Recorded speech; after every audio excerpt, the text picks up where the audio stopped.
So good evening, everybody, and a very warm welcome to Module 2 of Step Up to Success. And tonight we are going to be talking about money. So who feels a bit uncomfortable about the word money? Just put your hand up. Does it make you feel uncomfortable, or are you really good with it? It's an interesting one because we don't talk about money very much, really. It can be almost seen as a bit of a taboo subject to talk about to people about, you know, what they earn and things like that. Then we're very, very British as well, aren't we, in this country? It's very rude, really, isn't it, to go around asking people what they earn and all that sort of stuff. Oh, good, Larissa's here now, just letting Larissa in as well. So good evening, those that have just joined me. We've just really kicked off. And first of all, I just wanted to say very warm welcome. Thanks for being here. Before I get any deeper into money, I want to make it very, very clear that I am in no way a financial expert in any shape or form. And luckily, we have the lovely Ash, who's on the call tonight, who is a financial expert. So Ash is probably going to listen with horror to everything that I say this evening. And then on Tuesday next week, I'm going to interview Ash live in the Facebook group. So if any of you have any questions for Ash, who is a very super duper entrepreneur's accountant, so she will be very open and honest with her answers about anything you want to ask. So if you want to let me have any of your questions before Tuesday, all right, that you'd like to ask Ash, anything about bookkeeping, setting up your business, tax, VAT, anything like that, then please send them to me and then I'll ask them to Ash. If not, I will be very random in what I ask Ash. So it'd be quite nice to have some questions from you, probably to keep me on track. So tonight is not about financial planning particularly. It's not particularly about, you know, tax or anything like that. What tonight is about is your mindset about money. So it's very much following on from the mindset and the goal setting stuff that we've done so far. And it's really interesting because I didn't realize that I had quite big money blocks until I did some work on it with a coach this summer after I got a bit stuck. I was just feeling a bit stuck after having worked so hard for a year with UW. When it went very quiet this summer, I just found myself in a bit of a place that I just wanted to learn something new, wanted to grow. And that's when I started working with Lisa Johnson, who's an absolutely fantastic business strategist, amazing lady. And it was through her that I started thinking or learning about money and money mindset and money blocks. So who have you all seen the workbook? Just put your hand up if you haven't seen the workbook that I sent out. So I think most of you have. Like I said, if you didn't get it, then email me and I can email it across to you. It doesn't matter. It's not a huge book. There's just a few simple questions. And the very first question I asked in there was, what is your earliest memory regarding money? Because that actually is quite an interesting question.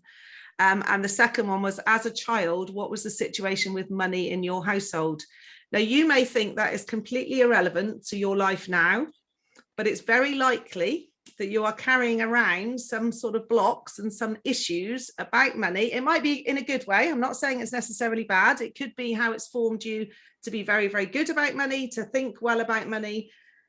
In my case, it is the opposite way, actually, but I didn't realize that until very recently. So if it's okay, I'm just going to run through a little bit about my back money story. Now, some of you will know my story and you'll know bits of this, but you probably won't have seen it in this light. And I'm being very honest with you all now. I'm hoping that this is a safe space and this is not going to be, you know, over the front page of the Sun or anything. So it's not that interesting. I wish it was. But it might just get you thinking, and I'm going to sort of pull out a few sort of money mindset blocks as we go along. So anything that springs in your mind, just write it down as I'm gabbling away, because it might help you get some stuff out as well. And actually, it is quite important if you want to achieve massive goals. Most massive goals do require some sort of financial input. I'm sure you'll agree. And it may be that it's the financial input part of your money mind or your mindset that is actually blocking you.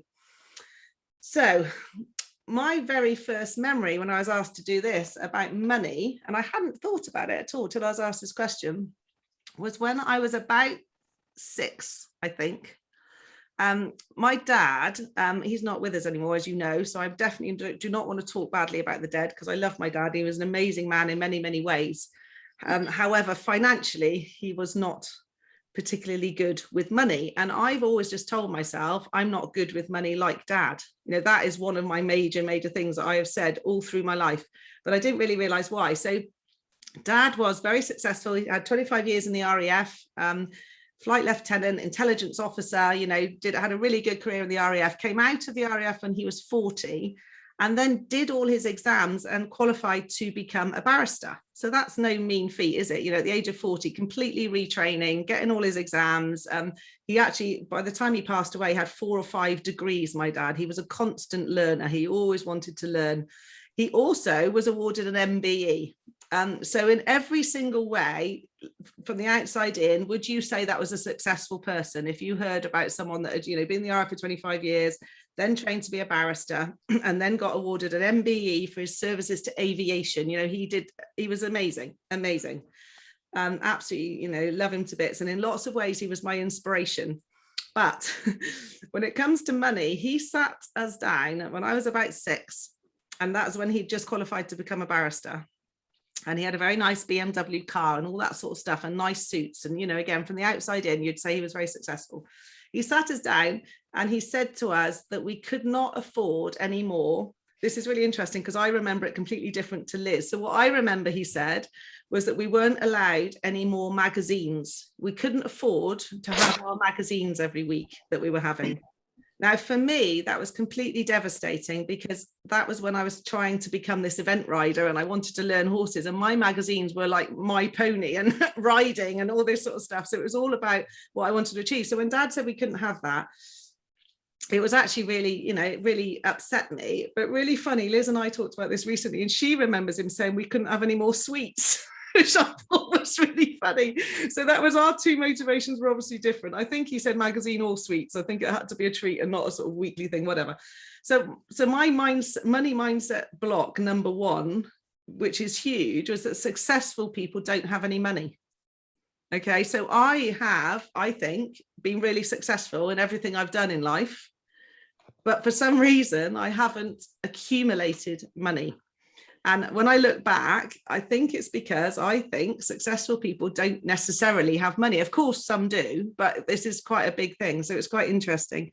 Sue, if you just literally reply to the email when I send the email out and just say, please, can I have it? I can do it in the PDF. I've also put it in the Facebook group now as a PDF as well. So you should be able to get it out of the Facebook group. I did that yesterday, but yes, please do ask with that. So that was sort of number 1. Then we got ponies. I nagged and we eventually got ponies. And I remember Dad literally every time I asked for money for the horses, for livery costs, and we know that horses are not cheap, there was a lot of huffing and puffing and moaning, and to the point where actually I was stealing hay at the farm where I kept my pony, not a lot, but a few little slices of hay, so I didn't have to ask Dad for so much money every week. So that was pretty horrendous when you think about that as well. And then when I was 15, 16, Dad really wanted me to go on to university and become a vet, because that was one thing that I was quite interested in doing. I always loved animals. So it was either be a riding instructor or a vet. Dad wanted me to go down the vet route. So his way of encouraging me to do that was to say he wasn't going to pay another penny towards my horses or ponies if I left school when I was 16. But if I stayed on to do my A-levels and become a vet, he would continue paying for them. So I left. I left school and I got a job and I paid for my own ponies, and I never asked Mum or Dad for another penny towards my horses from the day I left school when I was 16. I'm not saying they weren't supportive, because they were, but what that actually taught me was to be fiercely independent in almost the wrong way, because then I sort of got to the point where I wasn't asking for help. I wouldn't ask anybody for money. I wouldn't ask for anybody for help with money, and that's not always a great thing either. So not only did I think successful people don't have any money, I also thought clever people with lots of qualifications don't have any money either.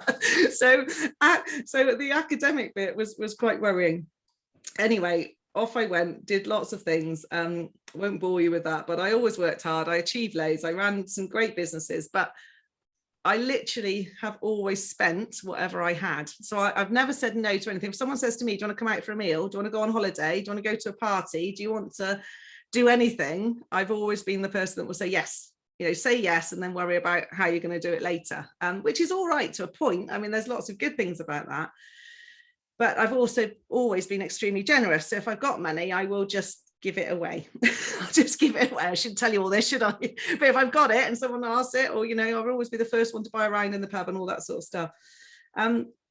So that the next money mindset, I think, which has been a block to accumulating finance, was me saying, and I bet you, some of you have said this, you can't take it with you. Okay, you know, have we said that to ourselves sometimes, or you've heard that people say, look, you can't take it with you, so we might as well just enjoy it. And of course, you know, that's not a bad, that's quite a positive mindset in today. But the next saying that comes to mind is that live today as if it's your last, but save some in case it's not. And I was sort of living every day as if it was my last, and not accumulating anything.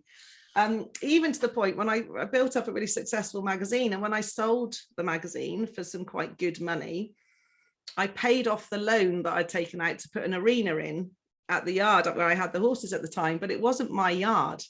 So when I ended up splitting up with my boyfriend at the time, whose yard it was, I walked away from that, having spent all my money on this property and in this place. I'd paid half of everything for 16 years. And I was expecting to get about 50 or 60,000, you know, when we split up. We worked it out, and I actually got 15, which ended up not being very good. I wasn't going to fight it or argue about it because it was my decision to leave. So there we are. So I'd already run up debts, expecting more money to come. So my next money mindset was, don't trust anybody else either. So don't trust anybody with your money or with money, because you don't know where it's going to go. So there we are, 33 years old, started again, had nothing.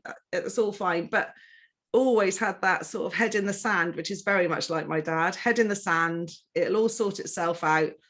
And I don't know if you know, I'm being a sort of salesperson, I suppose, which I've done different jobs like that.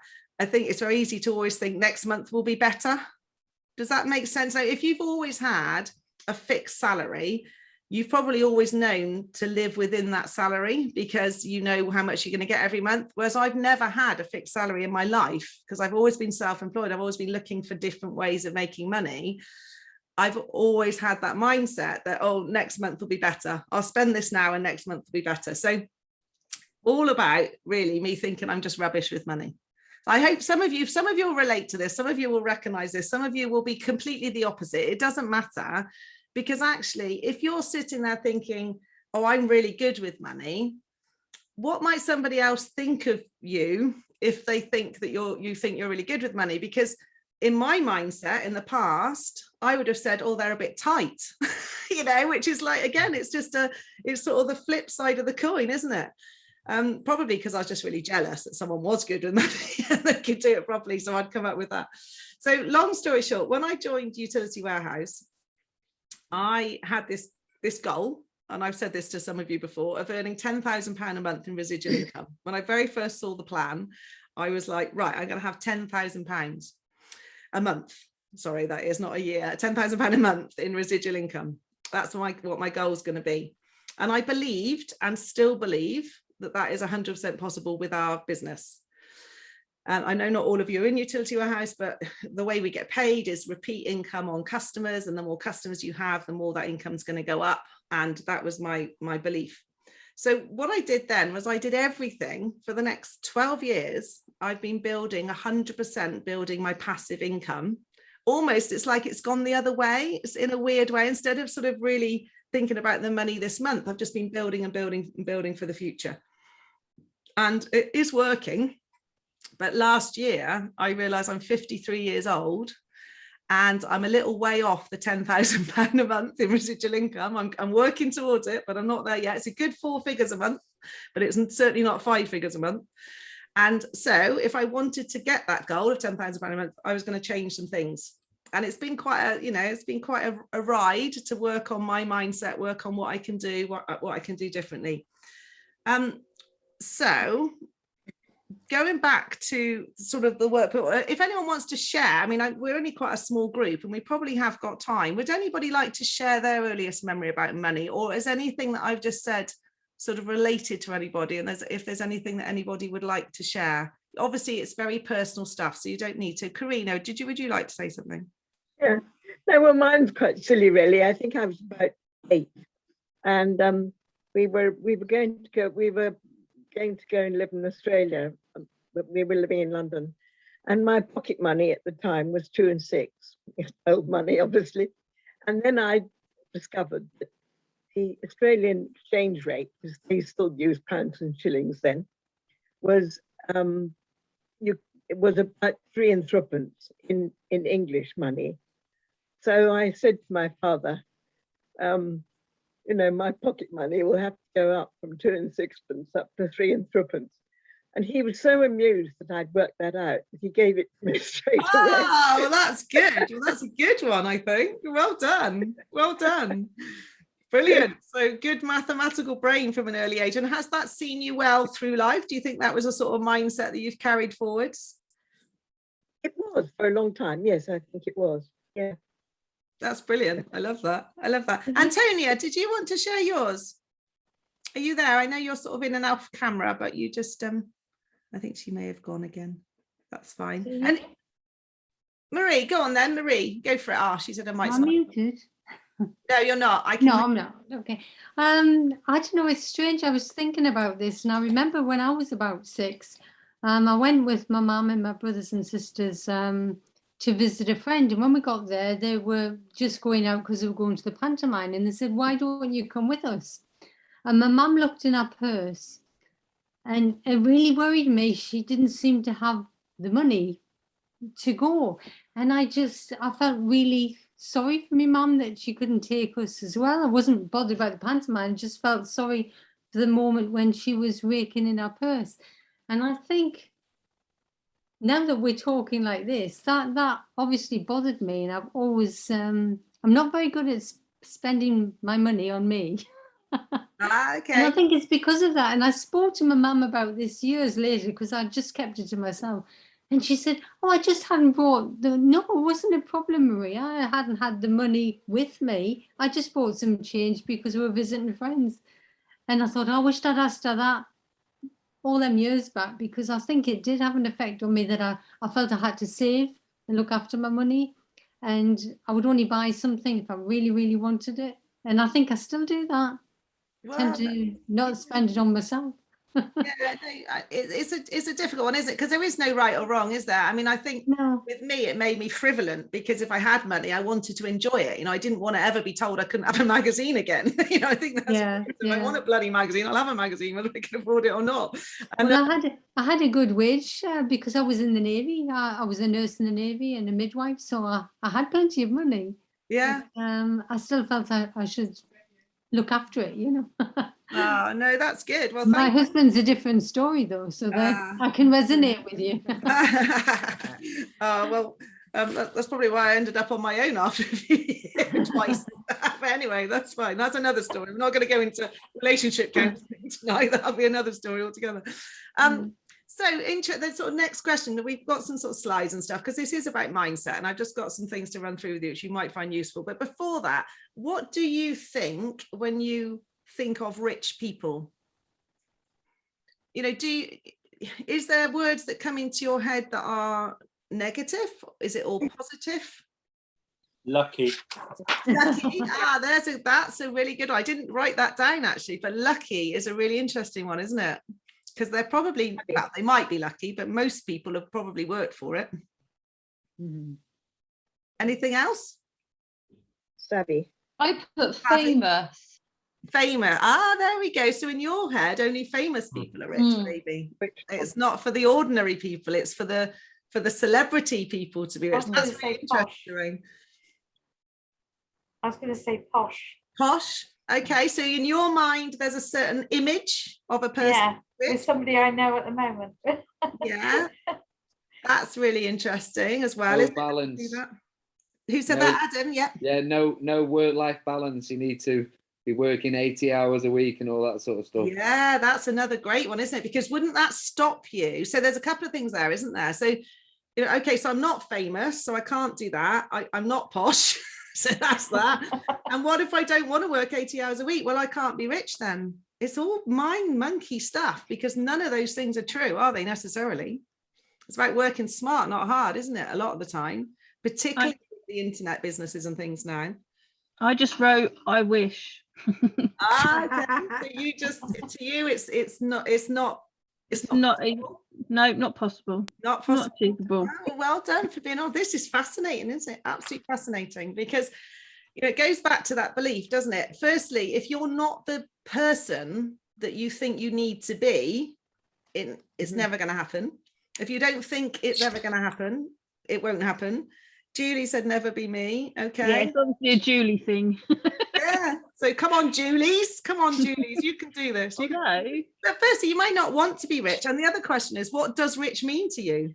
That's funny because I wrote that afterwards. So I put, I don't even want to be rich, just not to be in debt and have more than I need for basic living expenses. And then I wrote, I am, however, rich with love and friendship, time and family. Absolutely. Well done. So it comes back to the gratitude stuff, doesn't it, that we were talking about earlier as well. Because yes, I have touched on finances and finances, but is being rich just having more than you need? Or is being rich having everything you want? That's two completely different scenarios, isn't it? So, and rich, good on them, but depends what rich means. Different for everybody. Absolutely it is. It absolutely is. And I suppose the question comes back to, if you want to have more than you need, do you have to readdress the mindset stuff to allow yourself to have that, to give yourself the permission to have that? Because actually, surely we all want more than we need, don't we? And the other thing is, if you're a good person with money, you can do really good things with that money. If you're a bad person with money, you're just going to probably keep it to yourself or do something else anyway. So I think the other thing that I would really like to get across to you all is that it is okay to have money, and it's okay to earn money. And it doesn't mean that you're a bad person. If you manage to build a business that brings you in money, that doesn't make you a bad person. Does that make sense? Because remember, the more you have, if you've got ambitions and you've got people you want to help and you've got charities that you like to work for, or if you've got money coming in that allows you time that you can then go and spend time with more people, is that a bad thing? Of course it's not. So it is really, really interesting to see how you feel about that. So I just looking at the work, but then then I got into details of what do you need, comfortable and all that sort of stuff. So we're not going to go through that and ask people that, because that will be very, very different.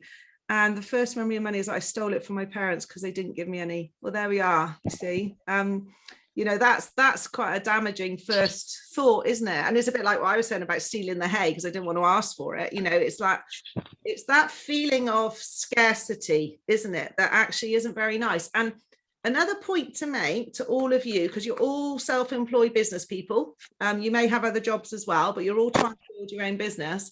If you're feeling really scarce, it's very hard to build a business. If you've got a feeling of scarcity and panic and lack of money, it's very, very hard to build a business. Oh, I'm just going to read that again. Sorry, so the chat disappeared then. We finally became debt-free in our married life, and a random shocking event means we now need to raise 20 grand quickly to help one of our children, but I'm not stressing about it. Well done for not stressing about it. But yes, things do tend to pop up in life, don't they? Just when you're not expecting it. And that's where having more than you need would be useful. I mean, having £20,000 more than you need in a bank account would be very useful, I'm sure. Well, I wish I had it, but exactly. One thing it's taught me, it's not worth stressing about over the years. That's what loans and credit cards and shit are for, aren't they? Yeah, that is. We'll worry about it after the event when everything's sorted, but unfortunately we need to raise it as soon as possible. Yeah, I mean, if you've got an emergency situation like that, that's slightly different. However, I think I've been guilty of not worrying about it full stop, which can make you irresponsible if you're not careful. So there again, there's a balance, isn't there, with everything. Right, so I'm going to jump into a few slides now, just a bit more food for thought, really, as we go through some of this stuff. It's been fascinating so far. I mean, I'm loving it and enjoying it. And I hope that, again, I said, in fact, Sean pointed out that my email was all wrong, because I said, I hope you're prepared to feel comfortable at times, but I meant to say uncomfortable at times. And this could be the training that does make you feel a little uncomfortable, but that's okay. Right, now, let me see where we are. I'm just got to move off faces. Hopefully it will. It's not playing at the moment. There we go. I think it's right at the end, so don't look for a minute. Close your eyes, everyone. Close Close your eyes. There we are. Right, so Julie and Sue and Julie, I can see you three now, so you've got to stay awake and nod and smile at me when I'm talking. Sorry, Julie. Julie's like, what? Stay awake this time of night, please do, because it's very bad if you'll fall asleep. Right, okay, so this is module 2, talking about money mindset. So this is, I wanted you to just think about this little saying that we all say: find a penny, pick it up all day long, you'll have good luck. Pass it on to a friend and your luck will never end. Are you all familiar with that? Yeah. So the reason that I've started with this is because in order to change your mindset about money, it's very important that you celebrate everything that comes into your life in terms of finances. So instead of focusing like so many people do, and again, Ash will sweep this up and help you with the other side of it on Tuesday, but instead of focusing 100% on what goes out all the time, try and focus and put all your energy and gratitude into whatever comes in. And even if it is that penny you find, because if you can, it's like everything we're doing in this course about mindset is about focusing on the positives and not the negatives. And the pass it on to a friend and your luck will never end is that whole thing about it's okay to have money coming into your life. And if you pass it on and you're going to give it, then that's going to make things flow even better. So I just love that. And I've always made a big thing about that with my kids, actually, to find a penny, pick it up. I think it's quite a good fun thing. So here's some damaging mindsets. We've covered some of this already. Money is bad. Rich people are greedy. Having more than you need is bad. And now the other thing is you've got to stop saying to yourself, I can say this to Julie Tompkins because I'm seeing her now, because she just said, you've got to stop saying to yourself, I don't have enough money. I haven't got enough money. I can't afford that. Because it's like anything we've said with the mindsets. If you keep saying to yourself, I can't afford that, I don't have enough, I haven't got enough, guess what happens? You simply don't have enough and you can't afford it. So if you can reframe your mindset to saying, I choose at this time not to spend my money on that, that is a much better way of thinking about it than just simply saying, I don't have it or I can't afford it. And particularly, I hear myself saying it to the kids a lot. You can't have that because we can't afford it. And that is, what mindset are you giving the kids if that's what you say to them? And I know, they ask for a lot, my children, and they're pretty spoiled actually, but they do have, quite a lot of stuff. They don't always get what they want, but they will push it and ask for it. So I'm trying to reframe how I say to them, no, it's not, I can't afford it, as I'm choosing not to spend that on that at this time. And again, I will never be rich. It's not about the money. That's the other thing. A lot of people do in network marketing. Lots of people say this in UW, particularly because we do help people. We actually make money out of helping people save money. We even kid ourselves that we don't even want the money. It's not about the money. I just love helping people. Well, that's lovely if you really love helping people. But what about helping yourself first?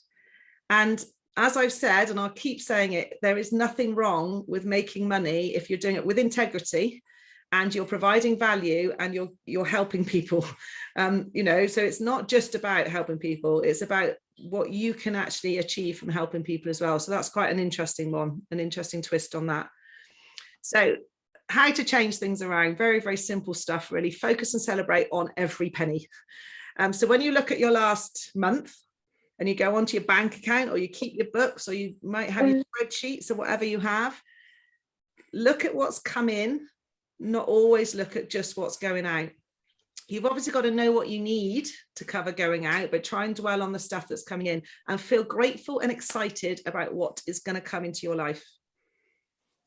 Spend some time to go and do what I've just done and write your money story and pick out the bits in your life that are absolutely providing blocks for you. And you have to sort of forgive it and let it go. So I completely forgive my dad for what he did. He was doing his best. I don't bear any grudges for anybody that has had any impact on my financial history. I take full responsibility for it. I completely forgive everybody that's done anything to influence my mind, and I'm now in control of changing it. And then start those positive affirmations. So this is where you can almost act as if you are. So I absolutely love feeling wealthy. I am super successful and I'm in abundance and I can afford everything I want. That is one of those affirmations. So this links into the affirmations we talked about last week. So when you're doing your daily affirmations, start to include some ones about abundance and wealth and feeling like you're going on the right track. So it is then back to goal setting. So this is a bit in the workbook as well. If you've got the workbooks, it just basically sort of asks these questions really. So how much do you have right now? How much do you need? So is what you've got coming in right now, is it enough? Is it what you need? How much would you like to have? And then how much would you love to have? You know, so this is sort of stretching those goals really. This is where you do have to address everything that's going out. You do have to work it out, and you have to work out what you need on a monthly basis just to survive. How much do you need? And then I think in the workbook I put how much do you need to be comfortable. So that's probably how much would you like to have. So everyone's comfort is going to be different, isn't it? Everyone likes to do different things. How you feel comfortable will be different to how I feel comfortable. You may just feel, I feel comfortable when I've got a fridge full of food, actually, you know, there's food in the cupboards, and, you know, I'm not stressing too much about stuff. So think about those questions. And again, this is sort of after tonight, a bit of work to do there really to think about that. And then the big question, so what can you do? Because as I said right at the beginning of the course, too many of us set our goals based on our financial situation right now. Instead of thinking, I can't afford that, so I'm going to have to cut down on what I have, why don't you think about bringing more in? How can more money flow into my life rather than me stifling my goals and stifling what I need? What can I do to create more? And you lot are all an entrepreneurial bunch of people. So I'm just going to throw some stuff at you. And this is just ideas. This is just some things that you might or might not want to think about. Now, if you're in UW right now, I want to make it very clear that you've got the best opportunity right now to get out there and make some money. Absolutely 100%. But you still might want to think about some other things as well, because there's very good reasons in network marketing to build communities and to build networks in other areas, because it feeds into that business as well. And it stops that feeling of scarcity as well. Sorry, I've just got to move my bar because I can't see. So what would you like to do? Oh, it's done it again, hasn't it? See, every time I try and do that. Bear with me, I'm just trying to move the silly bars in the way. There we are. So this is just some ideas really. What else could you do to bring more money into your life? Your current business, obviously, how much more could you do? How much more could you do in your current business to help bridge the gap between having where you are now and where you would like to be financially? Just letting Larissa back in. So that's an interesting question. So with your current business, your current income, whatever that is, however you're getting your current income, how much could you feasibly do? Larissa, I think you just come in. Would you mind muting yourself? Lovely, thank you. I just let you in and I think that's fine. Lovely, thank you. And so what do you know, in your current business, what would you need to do to bridge that gap from where you are now to where you want to be? But is there other things that you could do? Now, we're going to go on to more of this as the course develops, because we're going to talk about building an audience. We're going to talk about developing contacts and networks, particularly through Facebook groups. But just start to think about, what do you really love doing? So just make a list as we go through, you know, after tonight, what do you really love doing? And what would you actually quite like to earn some money around? All right, so I just want to start getting you thinking. It could be making or selling products. It could be providing a service. Make a list of everything you've done in your past, what your experiences are. Think back to previous jobs you've had. You know, are you really good at administration? I'm definitely not. Are you good at selling stuff? Do you have a passion for a particular craft that you make? I know Ash could talk to us all night about everything she does, and we will hear from her on Tuesday, as well as being an accountant. She's a supersonic, amazing entrepreneur with lots of different things. So yeah, so could you provide a service? Could you sell some products? And the interesting thing is, did you know that to be an expert in something just means you know more than most people in an average size room? So the chances are all of you are an expert in something that people will actually pay you for, but you haven't ever even thought about it. So this is just thought-provoking things for you all right? Because with the online world now, it's much easier than you think, probably, to add another income stream to what you're doing, and actually to create a network which will then feed into the business you've got got now as well, and actually help you with leads and contacts and everything else. And definitely affiliations and collaborations. The universe is extraordinary. Last night, so I run, most of you are in Passion to Pocket, which you know is just quite a smallish group that's only been going for a couple of months. I also run a Facebook group along with my sister that's got now over 9,000 people in it. We have 30 or 40 people joining a day. It's completely nuts. And it's called Opportunities in the Digital PR Marketing Social Media World, because Liz is a recruiter and that's why she started it up. So last night I literally thought, right, I don't really have anything for these people in this massive group, but I need to be starting to think of a way I can make some money out of this group. I run it, I nurture the audience, I talk to them all, I welcome them in, I approve all the posts and all that. So I just reached out to a friend of mine who is really good on social media. I'm okay to give you the basics. She's brilliant. She knows all the ins and outs and all the updates and what Facebook are going to do tomorrow and what they did yesterday and all this sort of stuff. And I thought she's the sort of person this group needs, because she could go in there and give them some really good Facebook training or provide a little course for them or something. So I just literally messaged her and said, hey, Heather, wondering whether you do any sort of affiliate scheme whereby if I promote your services in this group, you basically give me some money. It's as simple as that. It was a very simple question. And I cannot believe she left me a voice message straight away and said, I do not believe you just sent me that message. I've just set up an affiliate program. I spoke to my husband last night and I said, the first person I want to speak to is Celia Gadd, because she's got a really good network. And I was just, oh my goodness, there we are. So when you open your mind up to this stuff, it is absolutely incredible what can come your way. And I think we limit ourselves far too much. So think about who can you collaborate with. I know Ash and Antonio have done some great collaborations on businesses since they met through Mums in Business, but who can you collaborate with? Who do you know? What hobbies have you got? Just keep thinking outside the box, because don't limit yourself on your future finances just on what you're doing now, because it is much bigger than that. Here's a few funny things, which is quite interesting to do and definitely does work as well. Is I've changed all my passwords on every time I log into anything, I have a money related password. Okay, that makes me feel good every single time I type it into anything. I'm not going to tell you what it is, because otherwise you'll be logging into all my stuff, so I can't tell you what it is. But think of something as simple as that. Be excited about what's coming. And the other thing is, now going back to what do you think rich people are like, look like, maybe. So I know Trudy said posh. I'm not saying, I mean, posh what does that mean? But if you were to describe a lady who you thought was wealthy, think about in your head, and again, this will be different for everyone, what do you think she might be wearing? What do you think she would look like? And sometimes you have to start to feel more like that person that you perceive to be the wealthy person. And it could be just having a haircut. You'll notice recently I had my haircut. I had lots cut off and changed the style a little bit. And it's made me feel different, which is what I wanted to do. It could be new clothes. Now, I'm not saying go and spend loads of money before you've got it, because these things don't need to cost a lot. But there could be little tiny tweaks you do on a daily basis. So act as if, tell the universe you're ready and you're grateful and you're here and waiting for this more money to flow into your life. If you want more money. Now, of course, I've sort of assumed you do.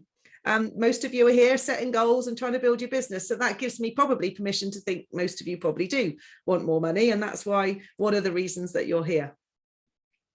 So a few little top tips then, just to round this up on what we've said so far. Firstly, work through your money blocks, find out what they are, think about it, go back to your childhood, address it, forgive whoever it was that put that thought in your head, and choose to think differently. Change your affirmations, understand what you need, but focus more on what's coming in. So you switch your energy to what's coming in, not so much stressing about what's going out. Definitely think outside the box. What can you do right now to bring more money into your life? So if you do need money quickly, what actions can you take over the next 7 days? Now, I know most of you, again, if you're in UW, you know what you've got to do. You know what you've got to do, so go and do it. But what can you do right now to bring more money into your life? One thing I would always say as well, if people haven't got a network marketing business who is doing this course, I would strongly suggest that you get one, because in terms of money flow, cash flow, money coming in and residual income, it's a very good thing to have. Who can you buddy up with to create something special? Who else do you know that's quite on? I got made redundant as a hotel coach. That's so funny. I'm chatting away to myself and I went, oh, everyone's gone. There she is. Hey, you're welcome Good. back. Right, can you all hear me? It was Yeah. a test that we're all awake, really, isn't Yeah, it? it was. That was the last slide anyway, so that was fine. That was absolutely fine. I was just talking about the last bit and everybody disappeared. You put the last slide back on? Yeah, I was just going to say, do you want to see that again? I'll try. Still there behind you on the Zoom screen now, so let's see how this works. Yeah, we're nearly there now anyway. Let's try. There we go. Okay, can you see that all right? Yep. Yes. Yeah. Okay. So there we are. So buddy up, and then the last thing was write a big list of all the good things that you will do when you have more money and abundance in your life, because that will encourage you to take action. So for all you lovely people that I know, you know, do genuinely do UW because you like helping people, and you do a lot of things you do because you like helping people, write a big goal list now of not stuff you'd do for yourself, but stuff you would do for everybody else if you had the finances. Because actually we very often will do more for others than we do for ourselves. I know Lorraine, for example, I know you've done the business really because, you know, obviously Blythe, and you had that very much in mind when you joined the business, but it's definitely worth looking at that again. So obviously, sorry to bring that up. Obviously, you've got this problem, you know, this dilemma with your kids, and you've got to help them out. So, you know, that it will, you know, you'll work harder, won't you, to get that for them than you probably would for yourself. So this is actually a really important goal list to write down. It might actually be the one that gets you into action more than all those goal lists that you've ever done for yourself. You know, how would you feel if you could genuinely provide your children with a really safe and secure future? Or how would you feel if you could go and, you know, give to that charity that you're passionate about, go and help those people, whoever it is that you really want to help? It could just be, you know, it could be your family. It could be that you absolutely would love to take your mates that are struggling a bit out, you know, or on holiday or whatever, things like that. So, you know, just really think about what you could do for others, because that absolutely might make you take more action. Right, I know. Right, so next week we're talking about who do you want to serve and where will you find them, which is going to be an interesting one as well. Right. So sorry about disappearing quickly, briefly. It was a short one. I don't know what the recording will be like. It's still recording. It'll have just recorded me disappeared, I suppose, which is fine. Oh no, you'll hear us all talking about you. Yeah. Don't worry, I never watch my recordings back, so you're safe. I can't bear that. I can't bear it, so I don't watch it. Okay, how was that tonight? Has that given you all a bit of food for thought? Yeah. Yes, definitely. Yeah. Has anybody got any questions or anything they would like to throw in the mix, or do you all just want to go and sit in a dark room and rock?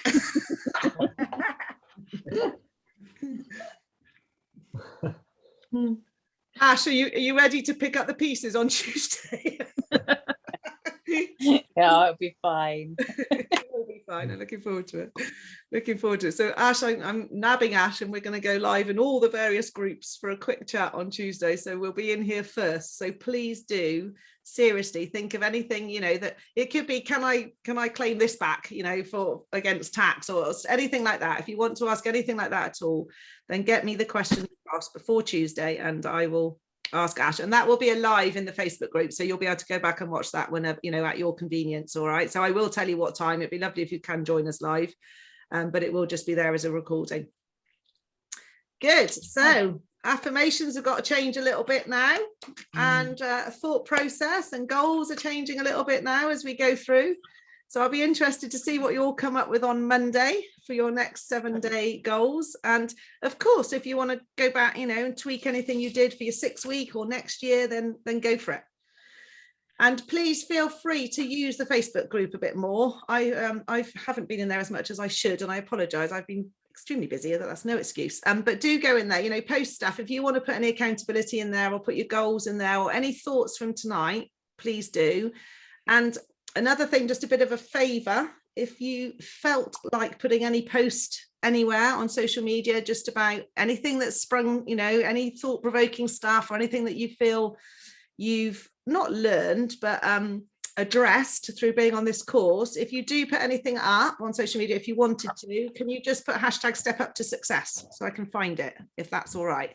You might find, you know, it's just stuff for people to think about. And I've just been putting a few posts out just saying excited about the session, but every time I deliver a session, it gets my mind really whirring, and it goes on and it sort of grows into something else, which is really great. So thank you so much for being my guinea pigs, really.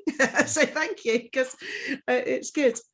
Okay, anyone got anything to ask or say? If not, I shall let you crack on. That's 50 minutes. That's pretty good, actually. You're all stunned into silence. Mine's a whirring, Celia, I think, at the minute. You'll all be off. You'll say, sorry, I can't come next week. I've just set up a new company. Just, too busy. Just written a book. Adam will tell you all about writing a book. We're going to have Adam on a Facebook Live about that, about exactly that subject. So in a couple of weeks' time, when we start talking about talking to your audience and language and communication, I know Adam's going to do a fab live for us as well. So all good. Okay, so keep in touch. If there's anything you need, please shout, and hope to see you on Monday at 7, if you can make it. All right, brilliant. All right, have a good evening. Bye. Thanks, Celia. Bye. Thank you.